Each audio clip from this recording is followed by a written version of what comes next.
ప్రజలు మిమ్మల్ని చీకొట్టారు.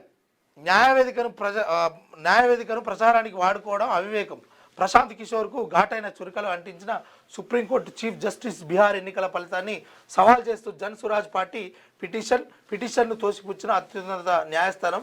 అయితే ఈ ప్రశాంత్ కిషోర్ ఎవరైతే ఈ డ్రామాలు చేస్తుంటాడు కదా, ఎన్నికలకు వ్యూహకర్తగా రచిస్తుంటాడు కదా,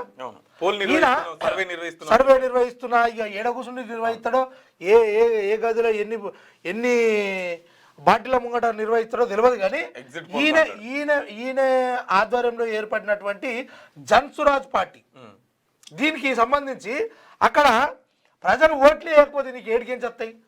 అదంతా ఖరారు అయిపోయాక దీన్ని రద్దు చేయాలి, వాళ్ళు పైసలు వంచిర్రు, వీళ్ళు ఉచిత హామీలు ఇచ్చి గెలిచిపోయిర్రు, దీన్ని రద్దు చేయాలంటే కోట్ల అయితే ఇటో శంభ మీకు ఇటు కొట్టింది, అటో శంభ. ముచ్చట ఏంటంటే ఈయన ఏ పార్టీకి వెళ్తాడు, ఎవరికి వెళ్తాడు అని చెప్పేసి అందరికీ చెప్తాడు.